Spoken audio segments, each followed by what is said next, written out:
and the high school, middle school reports behind that. So if you have any questions. Mike, I'm sure it's in here, but did we see any bleed over from the utility bills from back in February?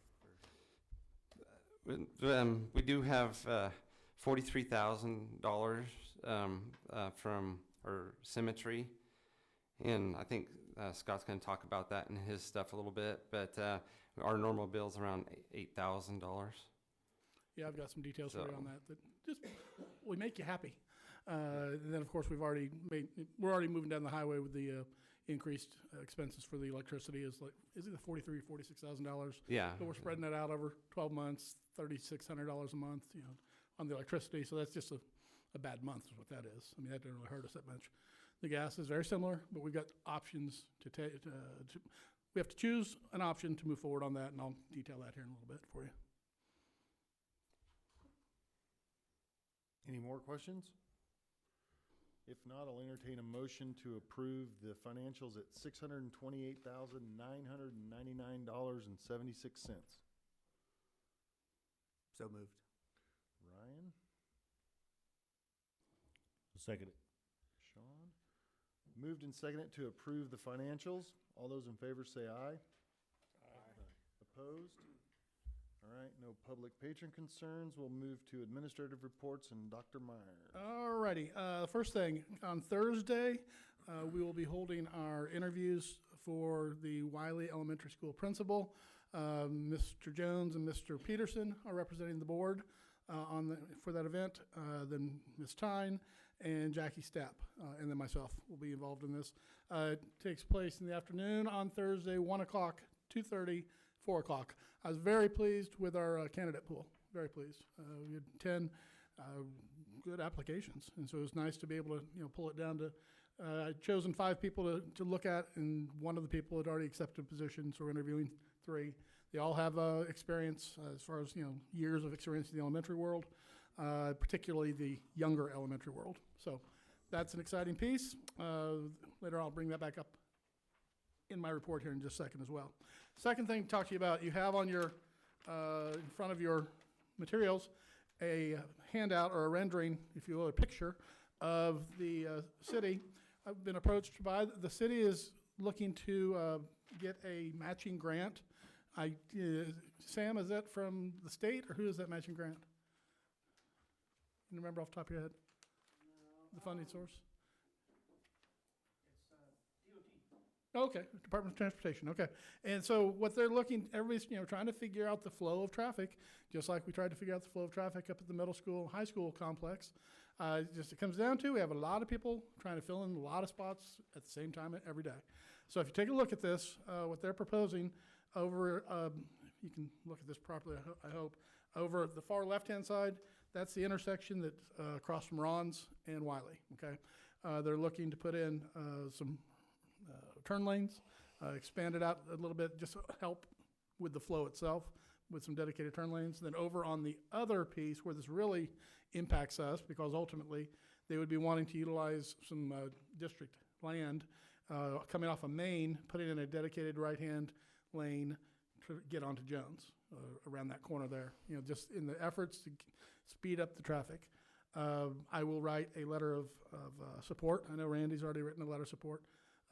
To hopefully they'll get the funding. I don't know what kind of dollars we're talking about or anything whatsoever, but there are efforts to try to make things a little bit smoother. This morning was a little later than usual coming in and trying to get through that intersection over there by Ron's. Wow, there's a lot of people going lots of directions all at once within the same 12 minutes. You're just better off waiting. So hopefully this will make it a little bit smoother. And then later on, when we're talking about capital projects, we've come up with an idea as well, as far as the district, which could help as well, okay? So this is in the works. I don't know what the timing is or any of that stuff, but I support it because it's about student safety. And now we might need to, I don't know if we have to deed that land to them or just say it's okay to, put something on there, to put a road on there or not. That's for us to worry about if they get the grant, so. Third thing, Mr. Schreivogel, you were Nostradamus, you predicted this. Part 2 of the fallout from the Texas ice storm, the gas. All right, the impact on the gas. Our Midwest is our gas deliverer. Symmetry is our gas supplier, okay? The price went from $2.76 per unit during this time period to $17.84 per unit. Legally, it's not supposed to go above $4.75. So right there is already got to stop the presses. So a normal bill for us is like $6,000 on buying the gas. For that time period, it was $43,000. Okay.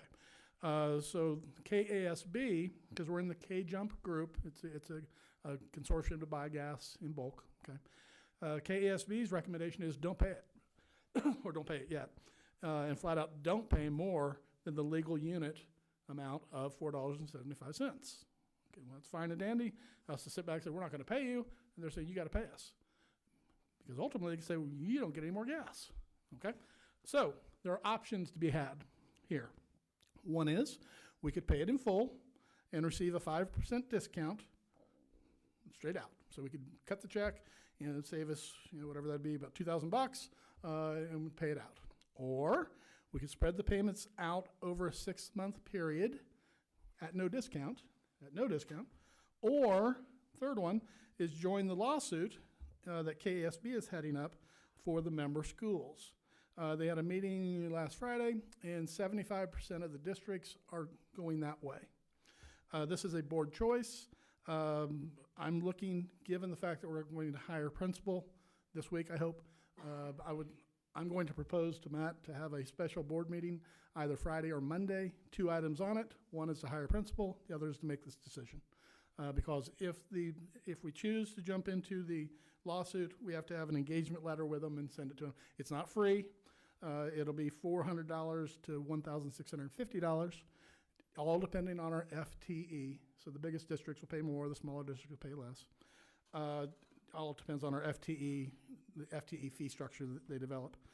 So we're facing we have 3 choices. We can't just not pay it, ultimately. They did say if you do go ahead and pay it out, or you try to take the discount, and then ultimately they settle to the legal amount they're supposed to be charging, the $4.75, good luck on getting the money back. So I think the prudent move is to sit and maybe get a piece of get in on the lawsuit. I don't like to be involved in litigation, but this is wrong, to raise that unit price like they did. So I'm going to be recommending a special board meeting on, like I said, Friday or Monday, depending on how the interviews go, and get someone to say yes, and with a 2-item thing. It'll be a morning meeting probably, I don't know. Very beginning stages of this. Unless for some odd reason the board said, no, let's just go ahead and make a motion on this tonight. I don't like bringing things to you to the table without some background information. That's why it's not on the agenda, because I just want to give you some time to think it through. But any questions about that? What we're facing with Symmetry? The gas supply? Do you have any idea how they set that? What was it, $4.75? I think it's just supply and demand. I mean, just, hey, we can make some money. Now it's gouging, in my opinion. And if the law says you can only charge this amount, regardless of what's going on, to me, that means that's what you can charge. So how in the world can they even print that bill that's sent to you based on a higher amount? So we're not in any rush to pay it off, as far as I'm concerned. So if we can drop the price from $17.84 a unit to $4.75 a unit, I didn't do the math on this, but it would drop quite a bit. It'd go way down. So and that's general fund, LOB money. So that's the money we use to pay people and everything. So the final item on here is, I saw that Robin put this before your seats. The refiling date for the election coming up, for the next school board election, is June 1, I believe. And I also believe 3 of you are up for election, so don't let that deadline pass you by. So, and that's what I've got, Mr. Jones. Thank you, sir. All right, we will move on to buildings. Okay. Grounds. Transportation. I just want to say on those vans that we bought. Hey, you want to come to the mic, Sam? I'm sorry. That's all right. Well, really? Yes. You get to see the wounded warrior that you are. I just want to say that the vans that we bought are being used a lot more than I thought, and we're using them to capacity. They're taking them for track meets in high school and middle school, and I think they're going over real good. I saw one headed for swim practice today. We're using those every day. Are you able to use your power washer on them? Just barely. We're gonna have them. We're gonna have them wore out before you can get them fancy-ized, huh?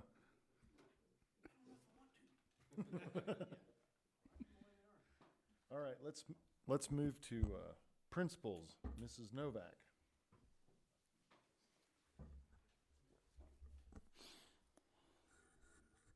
Well, I'm working now on preparing for next year and getting things in order. Right now, at the last board meeting, I told you about the dyslexia training we learned about.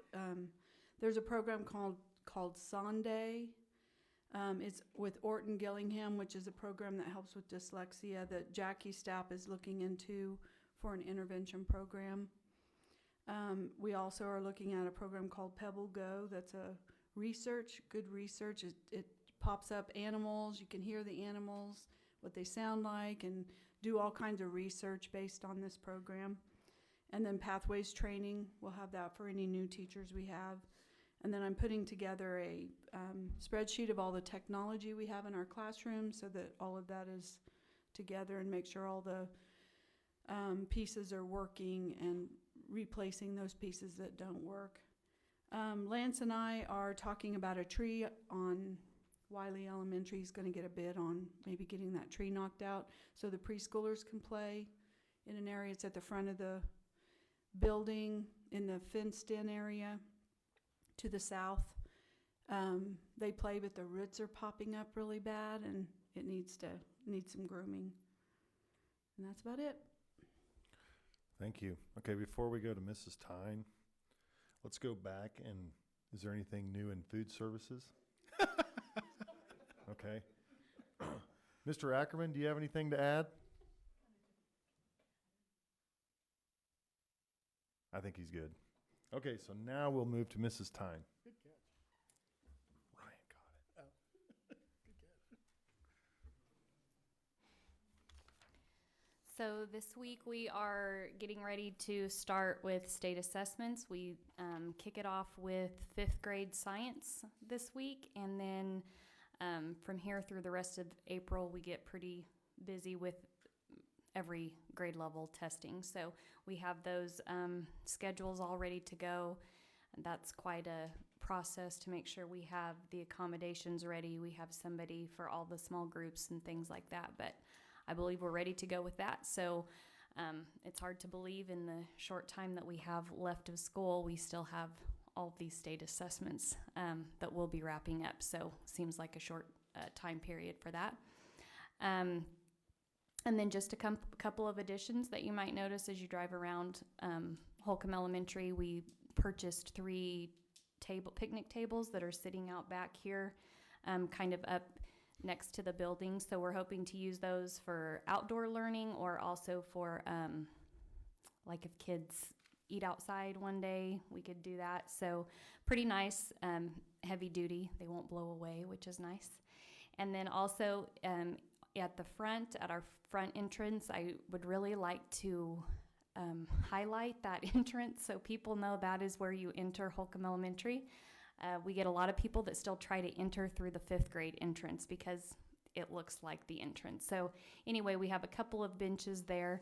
I hope in the future that we can get some sort of sign where maybe we could put little messages. So, but I know that those aren't cheap. So anyway, take a look at those, and now people have a place to sit when they're waiting for their kids.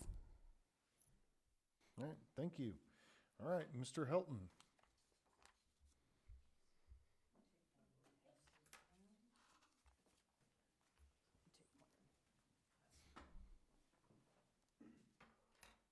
One item to add to my report is a survey results actually that I'm passing around to you. A few weeks back, we had given students a culture survey, just asked them various questions about the middle school, how things were going from their point of view. And you have the results there. Not going to go line through line for you, but you can look through it and follow up with me if you'd like. The two that jumped out to me, areas for growth or areas to look at. Character ed lessons was scored kind of low.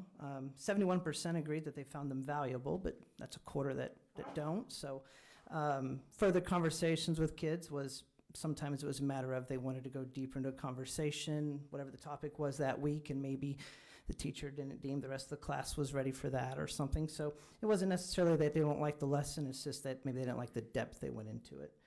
The other one that jumped out to me was the concerns about social media. About 44% of our students agreed that that was a major issue with bullying and harassing through social media. And then I see our part as a school, our job is to try to educate, using that homeroom time, having assemblies, trying to talk through the dangers of social media, how the decisions you make and how you use it, the consequences are yours, what happens from it. So that's just an ongoing conversation with them. The past 2 years we've had law enforcement in the fall to help us with that. We'll continue to do that, but those are the two areas that jumped out immediately to me for growth. We do try to do this every year.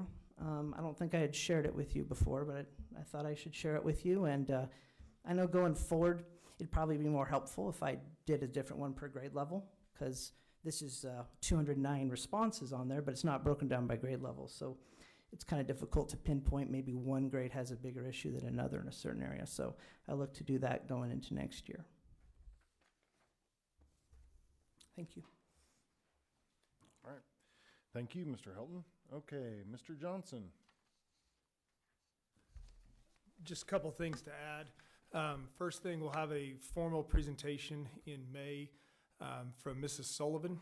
Her advanced accounting class would like to propose to start a coffee shop where they are doing the business side and the entrepreneurial side of it, and then working with the FACS culinary applications class to do more of the food prep side of that. So we'll have it more fleshed out. We have right now, I believe, 8 that have pre-enrolled for advanced accounting. So that was the number we were looking for before we decided to move forward. So Ms. Sullivan should have a full-on presentation for that. Second thing, we have prom this weekend. So as we did not have prom last year due to COVID, it's been 2 years since we've had a prom. Last year, the plan was to have the entire event at the high school with the completion of the wrestling room. So this year, we will have everything at the high school.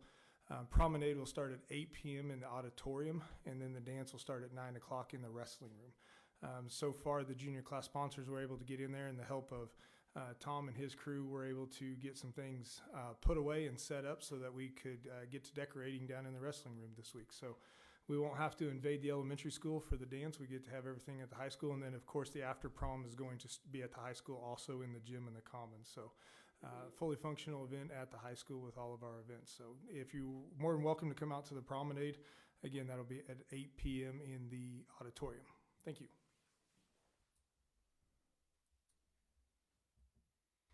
Thank you. Okay. We've got the rec minutes, service center, High Plains. It was actually a fairly uneventful event. They talked about the extended school year and talked a little bit about staff development, but that was really about it. Nobody's there to argue, so no, pretty uneventful. Sorry. Okay. Thank you. Okay, let's move to unfinished business and KISA Final Cycle 1 update celebration. Okay, I know I've talked to you guys about this ad nauseum, but it is a huge deal. If a district is not accredited, you don't receive funding, bottom dollar. Your people can't be a part of CAPERS, and it limits the opportunity for the students to go on to secondary educational opportunities, okay? It's a big, big deal. This is the first time our district has gone through the new system. It used to be every year, each building separately did accreditation. It's based on the 13 quality criteria and testing, basically, is boiled down to. Now it's a whole cycle and the whole idea is a systems approach. And so our district had chosen, this is prior to my being here, to work on the goals of relevance and relationships. And so the idea was then to put into play different strategies, initiatives at the different levels to impact those areas. And so that's a big, good piece of the work. We also had to account for the state board outcomes, which include kindergarten readiness, the social-emotional data, the individual plans of study, graduation rate, and post-secondary success. Also, characteristics of a successful high school graduate are in this. There's, I don't know, 6 or 7 of those. And then also, we have to account for our foundational aspects of being a district. And so all this stuff comes together in this 5-year process, and we built the report, and we had the year 5 OVT visit. I could not be prouder of our leaders, of our SIC members, the teachers who are involved in this, and also all the teachers up and down the path who are involved as well. I think it was a shining moment for the district. Our process is solid. We do need to work on our lagging indicators, and it is what it is. State assessments, ACT, but I have every faith through our next cycle, they will improve. Those don't turn around on a dime. What happens now is the OVT said to us they will be recommending that we receive full accreditation. There's 3 things that could occur out of this. We receive full accreditation, we receive partial accreditation, or not partial, what's the word I'm looking for? Thank you, conditional accreditation, which means we have to follow up with a few things, or not accredited. Okay, no way, in my opinion, will we end up with not accredited. I just don't believe it. Too much quality work's taking place. I don't think we deserve to have conditional accreditation, but they'll make a recommendation to the thing called the Accreditation Review Committee, the ARC, and then the ARC takes a look at our report, looks at our process, looks at the OVT report, and then looks at the thing called the accountability report, which is what shows our test data, our attendance rate, and all that kind of good stuff. It's quantitative data. And then they make a recommendation to the State Board of Education on our accreditation status. The State Board of Education then makes a decision, and they take a vote. It's an actual vote. All this is going to happen in the next 2 to 3 months. All right, and I don't know it. I don't know anything at this point outside of the fact that our OVT said they're recommending full accreditation. So I think we're sitting pretty. We're on our way. But 2 different groups have to agree with their recommendation. Like I said, I was very pleased that the people who were involved in the presentation, their passion showed, their knowledge base showed. The OVT people were very complimentary because they don't just do us; they work with several districts. And they thought we'd put together a really good plan, and we gathered the data, and we showed where we're going, and we also see that we still have growth areas. So that's all good. So that's what happens to close out cycle 1. We begin cycle 2 in August. And so what happens during year 1 is districts engage in a needs assessment. Now it's shifted.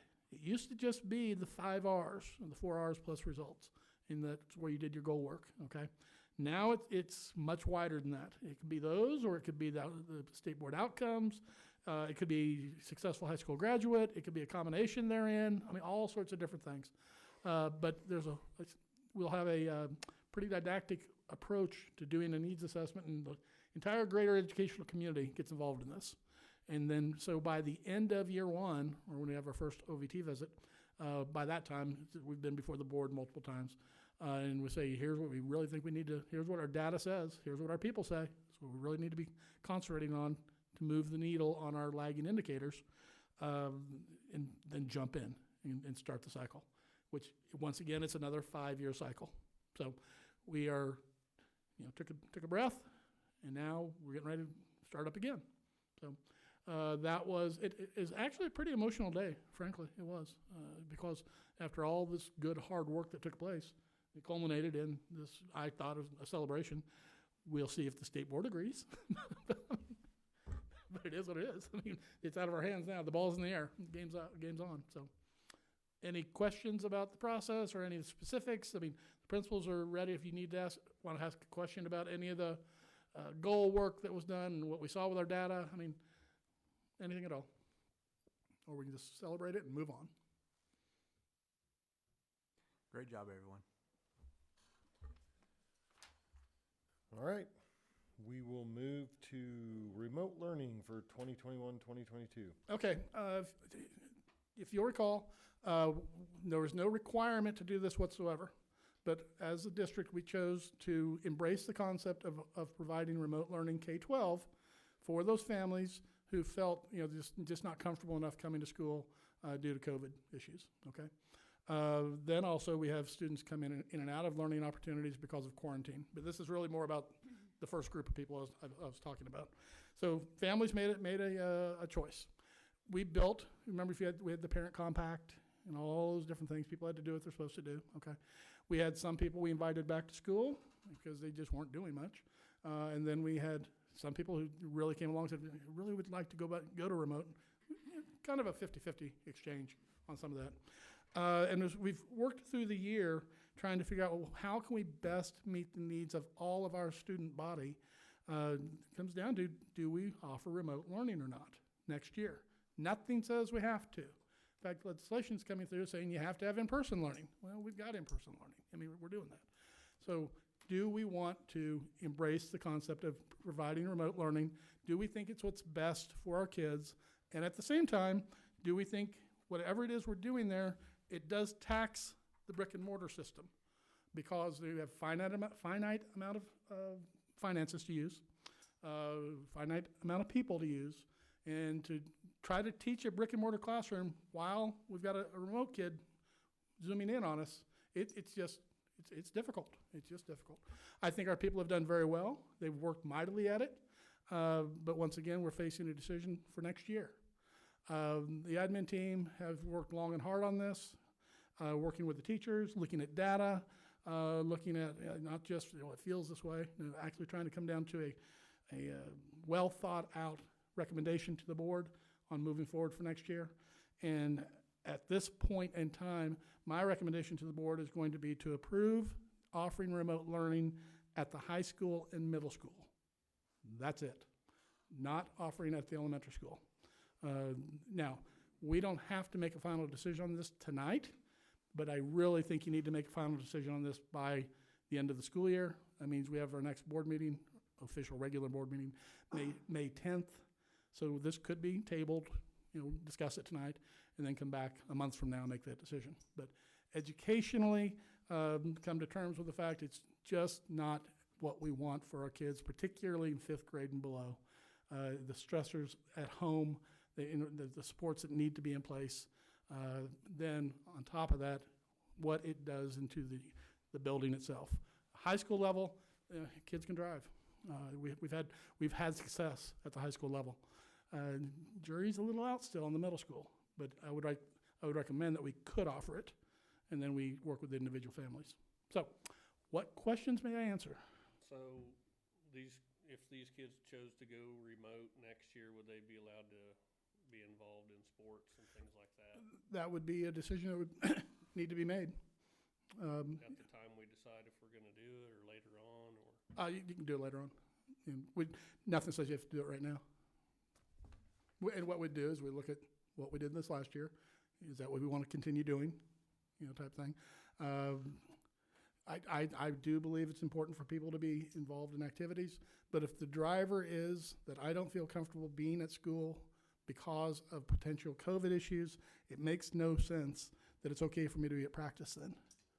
It just didn't make sense. There's nothing that says they can't choose to be a remote student just because they want to be a remote student. If we embrace that. And it has nothing to do with COVID, correct? That's correct, yeah. If the district wants to embrace that learning venue, we could do that. And I think, as I've talked about it, I've written to you guys about it, down the road, I see it as a part of an approach to high school. I'm just not so sure about 2nd grade. Well, in fact, I've made the decision, in my opinion, it's not what's best for a 2nd grader. This question's for Mr. Helton, Mr. Johnson. What do you think your teachers feel? Do they feel taxed doing it both ways? Do they, in general, support it? Not like it? In general, it's an added burden for the middle school staff. The middle school would prefer to see their students in person. The situation at the high school may be a little bit different, as kids are more on edgenuity in those classes, and so that provides them more of a self-paced.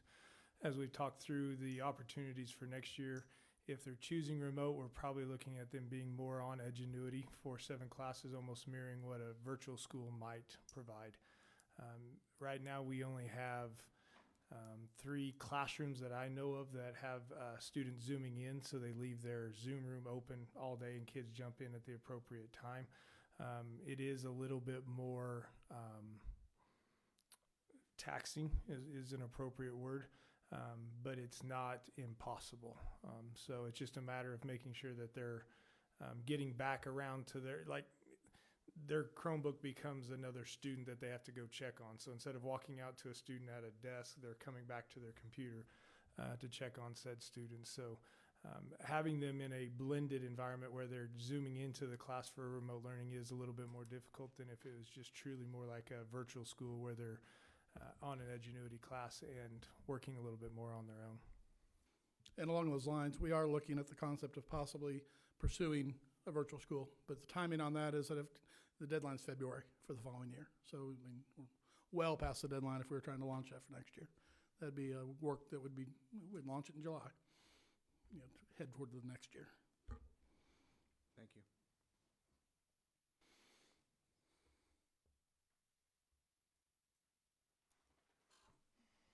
What's your pleasure? Make a motion, we table this. Second. Okay. We have a motion to table. Sean moved, Ryan seconded. All those in favor say aye. Aye. Opposed? Okay, motion tabled. All right, we will move to the Waste Tire Grant Award. Yes, sir. We're interested in the addressing the playgrounds, all the playgrounds at the elementary schools. Basically wanting to put in that rubberized surface type thing. And Dina had come across a grant opportunity through KDHE and headed up the efforts, might have done the writing herself for all I know. And she received the grant, which is great. They let us know that we received it on last Monday when we weren't in school, and said, you have to let us know by Friday. Well, the superintendent doesn't have the power to say yes to that. Or no. The board had, so I called him, said, I can't give you an answer until after the board meeting. Okay, and so that's why it's here, for you to accept the grant or not accept the grant. Just so you know the full game here. We'd asked for $63,000. They ended up awarding $41,900 of the total of, call it $125,000. So we would still be needing to come up with $84,000. And this would take care of the bigger playground at Wiley Elementary School. Okay, I think we should take the money. I think you should take the grant. But if you look at the potential motion I provided to you is take the money unless it just doesn't fit our plans with everything else we're doing in the capital outlay, with our capital projects, which is next on the hit parade, capital projects. So we just have to say to them, we want the money. There's no rush. We don't have to start spending it tomorrow. I mean, we'd go through the whole process of finding the right people to do the work and try to get get as much juice out of that lemon as we could. So to cut it short again, I would recommend you accept the grant, but reading the actual potential motion that I've given you, giving us the right to turn it down later on if we need to, because it just doesn't fit with, let's say, I don't know, the roof caves in. All of a sudden we've got to utilize all our monies on something. I want to be held accountable by the KDHE till you said you're going to spend that money. You got to. We'll take it until we can't use it. Is what I'm saying. So. Didn't we have this same type of rubber stuff at the playground at Wiley when Wiley was new? Yeah, the bark mulch. Wood chip. I think it was rubber first, and then we went to the wood chips later on. I just was wondering why we did that. I was not aware of that, Curtis. The surface that I've been on is it's squishy. This is more like a track surface instead of that rubber. I know what you're talking about, the rubber mulch. It was like ground up rubber mulch. Ground rubber mulch, right? Yeah, I don't know if we had that or not, but this is more like a track surface instead of a mulch. It's more of a floor. It's a surface. Yeah. It's a surface. You have to replace. Yeah. Is it hot? think that was probably part of the problem, because I've heard that with the rubber I stuff. think the as it kids gets came hot home with and- dirty clothes all the time because they Yeah. had that Yeah, recycled rubber yeah. all over their clothes all the time, you know? I don't remember that. I was younger then. We had pea gravel when I was a kid, and sand. We had dirt at my elementary. Yeah. He had broken glass, so. Yes, Mr. Strivogel. Is there a time limit on when we have to spend this? No, well, just the next fiscal year. Next fiscal year? Yeah. Okay. I'll make a motion to approve that, the KSDE waste tire grant award of $41,967.91. However, leaving the district the right to return the grant monies if, the situation warrants it. And one correction, I'm sorry, I have KSDE there. It's the KDHE. KDH, That's my sorry. that's my fault. Second. Okay, Casey and Curtis. Moved and seconded to accept the waste tire grant award, reserving the right to return the monies if the situation warrants it. All those in favor say aye. Aye. Opposed? All right, capital projects. All right, and this is part of this whole next making sausage. We've had a good fiscal year again within capital outlay. We're sitting good. The board likes us to keep a certain amount of cash available in the capital outlay. We're almost double that. It's sitting pretty. My general rule of budgeting is spend less in a given year than that year's revenue. Okay, and we're sitting pretty on that as well. Our revenue this year is almost $500,000, and right now we have over $200,000 left, from this year, and we've done some things. Next year we will be receiving almost an additional $500,000. So if we were to not use any more money, then the cash would go way over what your expectation is for us to keep it, where you would like us to keep it. So we are in the position to address several different capital outlay projects if there's interest in doing so, okay? The leaderboard on this, and I'll talk through the virtues of each one of these and the benefits. What I would really like to have is the potential motions I put together for you are, you direct the superintendent to go after this project, these projects, all of the projects, whatever the board's pleasure is, okay? In the next fiscal year. We have the funding to do it. Just we got to decide which way you want to go. Okay, so in no particular order, we have the farm upgrade is an idea. That's if an old grant we had, an old bid we had on that was $280,000 turnkey. That's what that was. The virtue on that, as far as I'm concerned, is that would be a district project. It's not just a high school thing.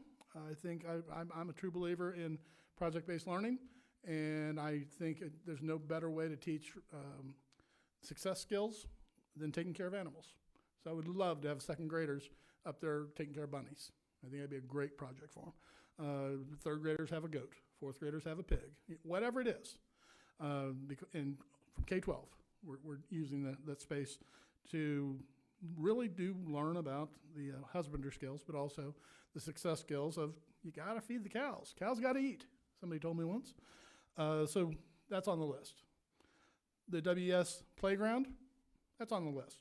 You just said yes to the grant, so that took the project from $125,000 down to $84,000 for us, to get that done. That's a safety concern. It's also an aesthetics. It's.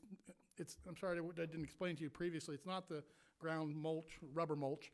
It's more, like I said, it's more of a floor is what it is, and so it's squishy, so it's safer, and it looks nice. Looks very nice. The high school bleachers are going to at some point in time crater, so we have a grant right now of $280,000 on that, and that basically replaces in the show gym the entire mechanism, in and out. Of the various projects, I will admit that's my least favorite, but that's the one that on a given Thursday we could wake up and say, "Oh man, we got to do that now," because it's failed suddenly. Like I said, that's the preliminary bid that Jay got for us is $280,000. A new idea that came up, which that relates back to part of my report, and that is to put in a bus loading zone connecting this parking lot right out here to Main Street. We've talked to the city, we've talked to the county. I mean, we're far from getting it done. I mean, in order to get this done, we'd have to have real drawings put together, stamped, whole 9 yards, and get it through the zoning committee, okay? We're estimating somewhere around anywhere from $80,000 to $120,000 to get that done. It'd be 29 and a half feet wide. We'd put a curb, then we'd put like a 4-foot sidewalk next to it. So, 33, 34 feet in width. We'd lose a tree out there. It'd be up again. It'd be straight out from this parking lot, straight out to Main. And what this does, this allows us for the drop off and pickup of the Holcomb kids right here versus down this road back here where we have a bottleneck. So it helps the flow of traffic is what that does. Also, it opens up this parking lot, which I think is a safety thing, by the way. 3 things that are not on here, but we're always in the back of Tom's mind and Sam's mind. We're on a 7-year rotation on roofs. So, we need to, Tom, roughly, what do we spend on a given year on our roof repair? 40, okay. Which is common, and that's, as long as we're open and we have flat roofs, we're gonna be doing that, so. HVAC, that's $4,000 a month we spend just because we're alive. And so that'll always be there. And vehicles. So Sam and I continually talk about vehicle rotations. I don't think we need a bus or anything for next year, but eventually we will. And if nothing else, like Sam mentioned, those vans. And we're always looking to upgrade our fleet. Once again, nothing's more important than the safety of our kids. So, we have, if for whatever reason, somebody said, just do them all, let's just go.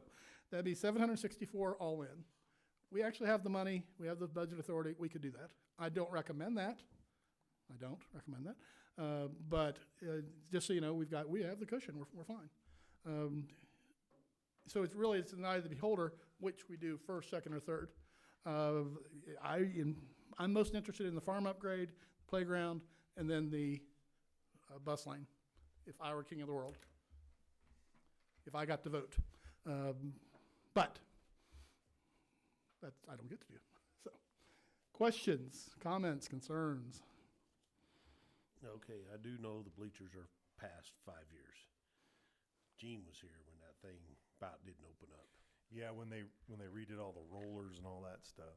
And that's what we're facing with that. You're right. I mean, and it's going to give a given day. It's going to say, nah, we're not working anymore. Is that good? Yeah. Pay me now, pay me later. But how have they been working?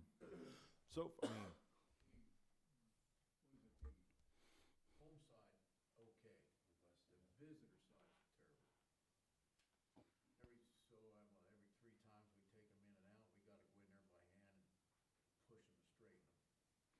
We did put new rollers on them and gears last, 3 years ago, I think it was? it's 3 or 4, yeah. 3 or 4 years ago, I remember doing that. They are as old as the high school, and they're wore out. They- My eyes, that means I can't do They were brand new in 1984.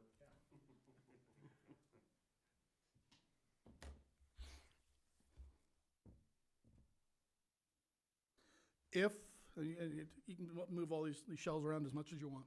If you did the farm plus the bleachers plus the playground, that'd be $644,000. That exceeds how I like to operate. It exceeds our new revenue for next year, but it's underneath the new revenue plus our rollout. So keep in mind, we still spend money just because we're awake. We have hot water heaters go out. Things happen. Tom, can we just do one side and then next thing?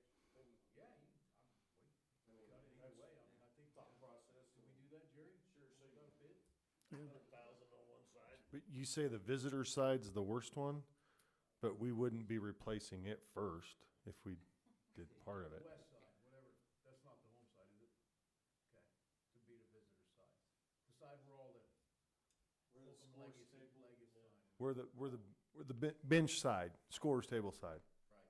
And that's probably mainly because during volleyball season, that's the only one that comes out and in, where the home side now currently stays in during volleyball season, because when you host, you can't pull it out. So I think the wear and tear is a lot more on the one side, because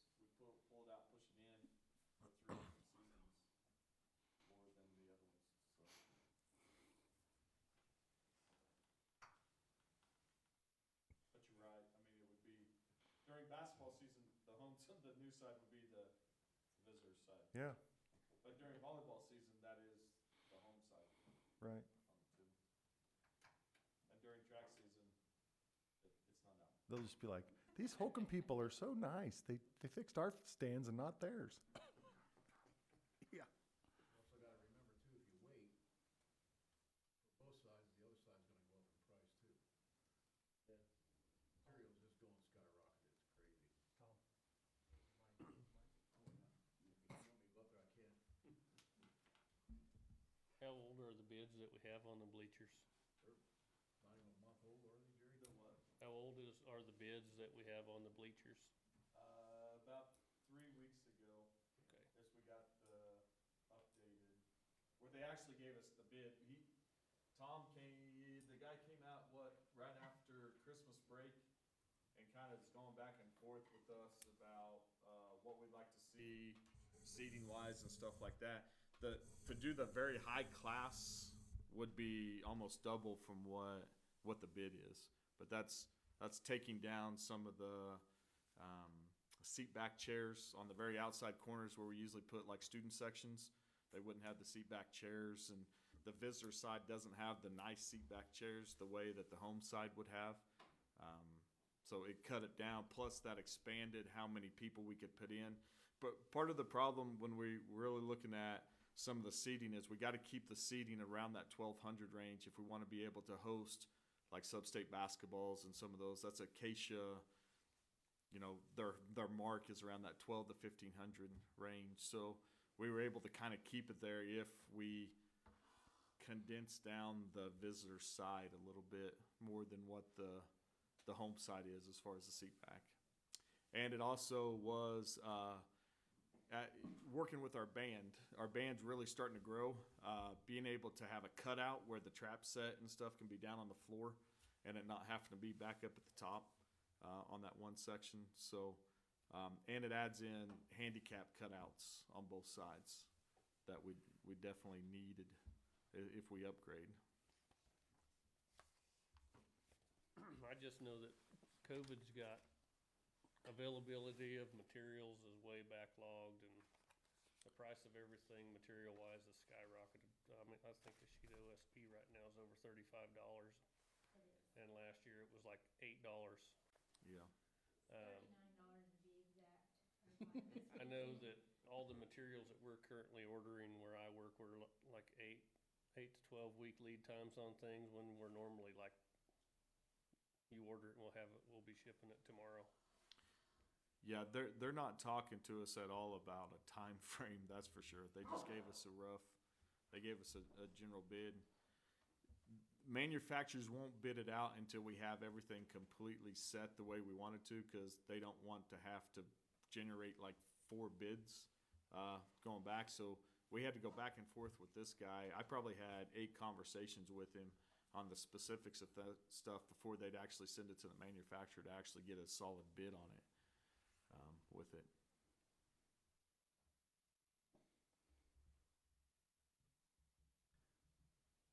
I'd assume the farm was probably the same way with the building, Yeah. lead times and. Right. That old farm's been passed down several times. Like I said, properly used, that's my favorite project, properly used.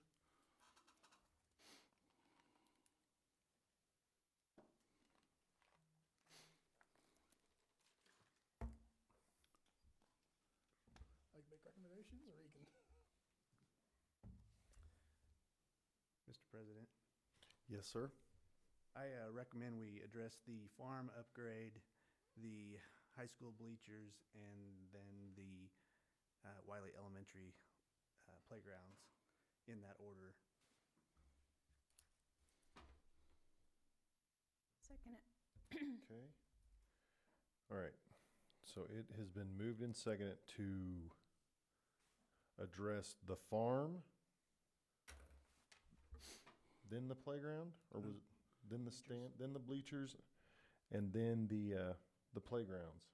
Is there freedom within that motion, Mr. Schreivogel, to do half the bleachers, or is it all the bleachers?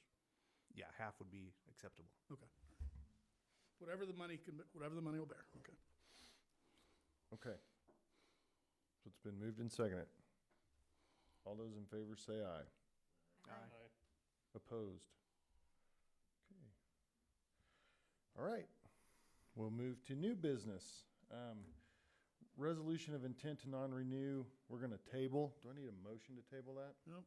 Okay, we're gonna table that, and we will move to ESSER2 fund usage. I was taking my notes on the final thing. So what I heard, what passed was farm first, bleachers second, playground third. I mean, addressing these items and doing what needs to be done within the bleacher piece to keep it manageable. Okay. All right, ESSER 2. You guys are aware, there's been different monies, I call it funny money, comes to us due to COVID. And so the ESSER 2 fund usage, in order to use that money, it has to get through what I call the tribunal, who then make a recommendation to the state board. And it's only after the state board has approved of these uses that we can start tapping the money, okay? They are really, it'd be very interesting. They've not looked at a single application yet from USDs. They've looked at applications from privates because that's a different pile of money, different pace. And I guess it's just been a Wild West. It's been something else. So we'll see. We'll see how this plays. It's 2-year money. It's money for 2 years. The things or the ideas, the strategies, the techniques that we'd like to pursue, I believe will all be approved. I believe they will be. Because they're all tied to helping kids with learning loss or social emotional issues, or just helping them academically, given the trauma that has been around for 12 months. And I have no idea where we're headed come August. No idea at all. But I do know, as far as COVID goes, but I do know we're still going to have accelerated people just across the board. So, where I would propose the board allow me to, and Mike, to fill out the application to send to the tribunal to ultimately get to the state board is enumerated in your notes, and that is to bring back the secondary remote teacher. It had been an elementary remote teacher, but now have that person go to secondary instead. Bring back the 4 homebound instructional liaisons that we had this last year, and their job was to basically make sure the families and the schools kept on an even keel so we can get the information back and forth. A lot of detail work that goes into that. Launching a different type of summer school. Instead of a jump start in August, actually start here in May, and I'll detail that in just a moment. It's in our negotiated agreement that if we offer summer school, it pays at a certain amount. That's how they came up with the $20,000, okay? And I'll give you the details of that in just a moment. And then bring in 3 elementary paraeducators. Just because I'd love to be able to afford to have 1 per grade level, then 1 per subject area in the middle, and 1 in the high school as well. The money's just not there for that if we're going to make this last 2 years. It's just the concept of having more people helping with the kids, and particularly in the MTSS approach, the multi-tier system of supports, as we get more and more sophisticated, knowing, well, this individual student needs help with fill in the blank. It just takes manpower. It just takes people to do that. The summer school idea behind all this is what we're looking to do in the secondary division. That's middle school and high school. It's course completion is what that is. It would run from May 17 through June 7, 4 hours a day. It's 10 days. And so the individual kids who qualify in the high school, they have to be within 50 to 59% of the classes. In the individual classes, then they could come in and catch up on their credits. Middle school, it's more pinpointed toward who might not be getting the grades to go up the hill. So it's much more of a computer-based program. We're catching up on their course completion. Elementary, on the other hand, is much more about learning loss and trying to meet the needs of the individual kids. And so I asked the principals to talk with their staffs and say, well, how many, what do we have? How many kids? What do you think? And we have need enough to have a kindergarten, first grade, second grade, third grade, fourth grade, and fifth grade division of our summer school.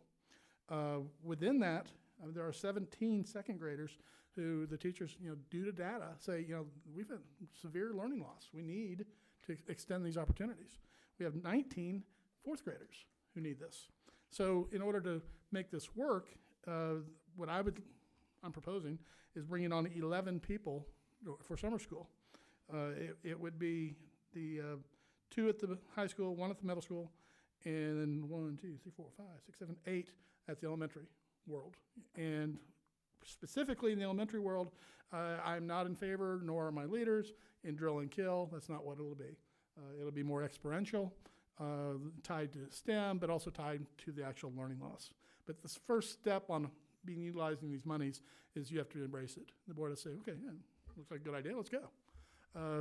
If you look at the numbers I have on the piece of paper there for you, we originally had been awarded, or they said we were going to get $595,000. Then something happened at the federal level. Everybody in the state got their number lowered. Ours is now 566. 1 year's worth of investment on these positions that I put together for you is 274. So you multiply that by 2, it's 548. So it's under our 566. Okay.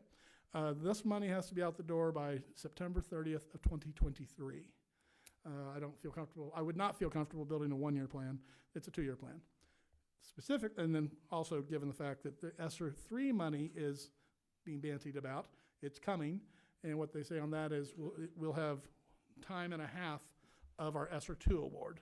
So if somebody do the math in their head real fast, 566 times 0.5, add that together, it'll be $800 and some odd thousand is what we'll be getting for that. So what we're building here, if we just kept it going down that same path, now we're not talking about a 2-year program, we're talking about a 4 or maybe even 5-year program, because you'd add years to this.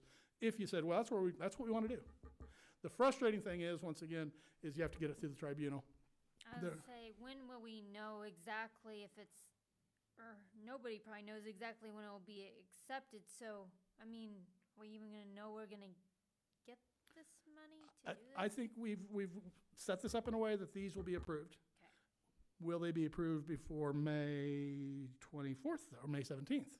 Yeah, because on these dollars here, the summer school is what matters. Well, Mike and I have worked on this. Since it's federal dollars, we can move the federal dollars around and refill the coffers if need. I'm not comfortable doing that. I don't want to do that. I want it approved and we move forward. Okay. Right. They're getting ready to take the first set of them to the tribunal. The frustrating thing is there are 15 acceptable uses from the federal government on using this money.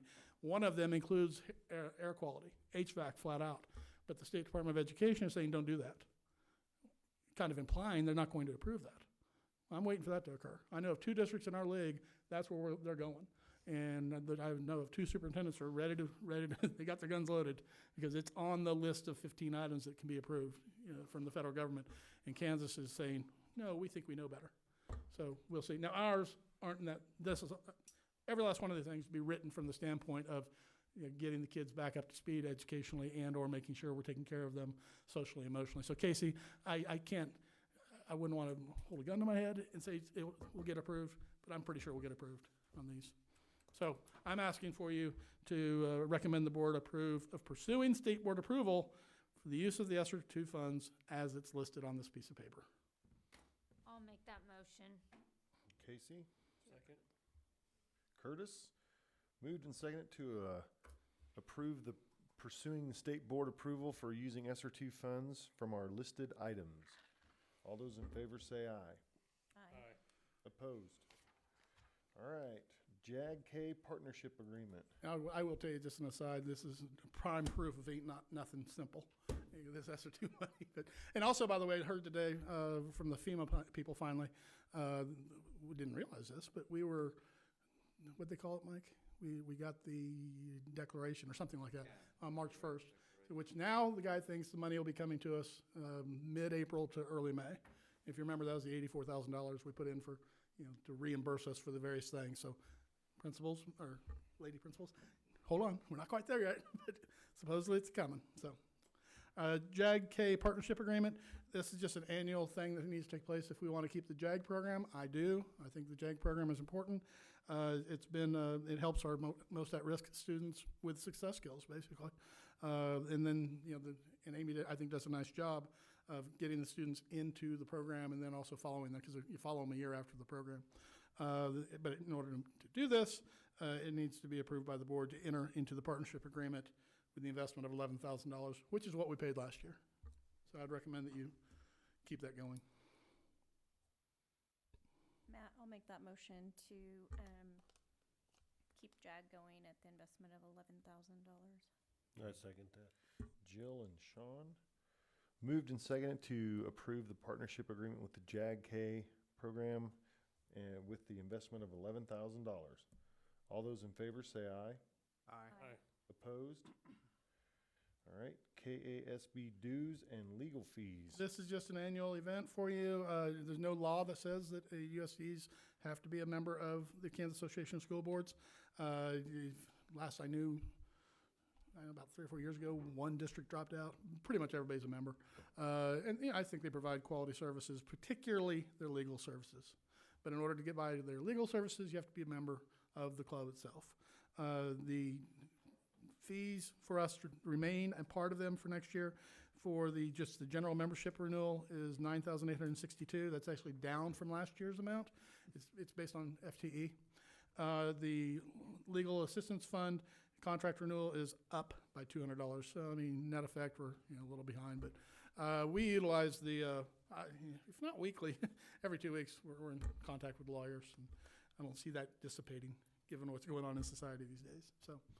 Well, and the K-Jump thing, the symmetry thing, that's because we're a member of KASB and the legal thing that provides that. So I would recommend that you approve the fees to be a member and also for the legal fees. I'll make the motion to renew our membership along with the legal fees for 21 and 22 as Casey? presented. Second it. And Jill. Moved and seconded to renew our membership with KASB with legal fees included. All those in favor say aye. Aye. Opposed? The way the agenda is written, you have to go through negotiations, then come back, and then go to personnel. I know, you have to walk. Sorry. Hey, I have a quick question about the ESSER funds. Yeah. What if we decide not to do remote learning and we have this money sitting there for remote teachers? Since we have 2 years to spend, we'll just pivot. Okay. We'll move to somewhere else. But that's why, there's method to the madness here, that's why I have a written as secondary remote teacher. So I think we should do that. Yeah, so 10 minutes for negotiations. Okay, so I need a motion to go into executive session to discuss negotiations for 10 minutes. We'll start at, let's say, 8:12 for 10 minutes. So moved. Second. Jill and Curtis. Moved and seconded to go into executive session to discuss negotiations at 8:12 for 10 minutes to include Dr. Myers. Me. And that's it. Please. All those in favor say aye. Aye. Aye. Opposed? All right. John, I don't know much, but you need to get something for your cold.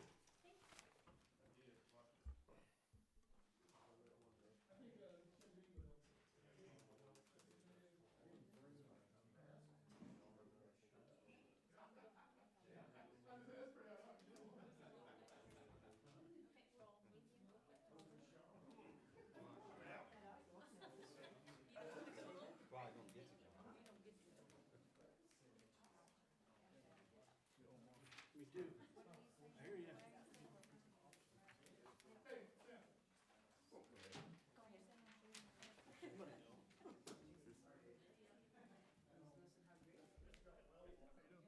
I'm good. How about you? We're gonna have money for a pressure washer, right? I heard that.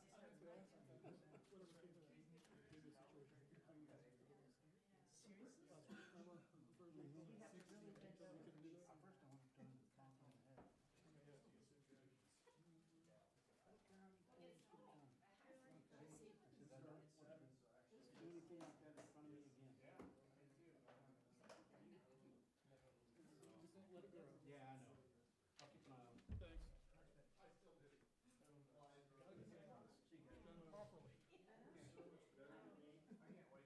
That's what I thought it was. I was like, no.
Okay, we're back in session.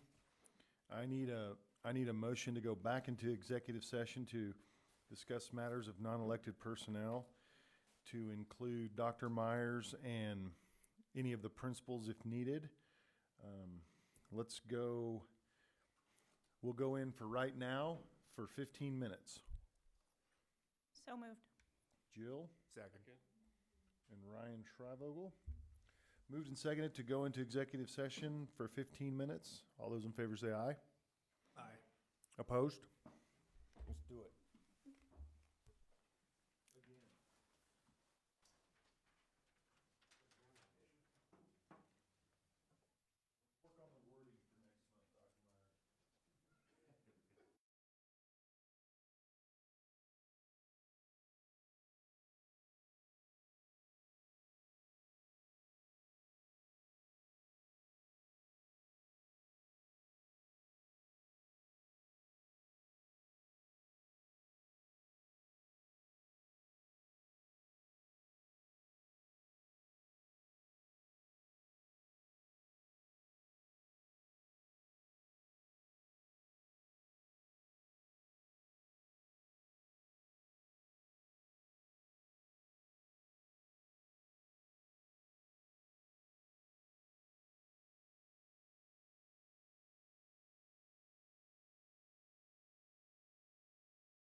Okay, we're back in session. I need a motion to approve the hiring of Kyra Bellows to Holcomb Elementary School as a educator. So move. Curtis, Second it. Jill, moved and seconded to hire Kyra. All those in favor say aye. Aye. Opposed? I need a motion to hire Bryn Schellenberger at Holcomb Elementary as an elementary teacher. So moved. Ryan? Second. Casey? Moved and seconded to hire Bryn Schellenberger. All those in favor say aye. Aye. Opposed? Okay, I need a motion to hire Karina Diaz Gomez as a full-time cook. So moved. Sean? Second. Curtis? Moved and seconded to hire Karina as a full-time cook. All those in favor say aye. Aye. Opposed? Anything else? All right, I'll entertain a motion to adjourn. So moved. Jill Second. and Ryan. Moved and seconded to adjourn. All those in favor say aye. Aye. Aye. Opposed?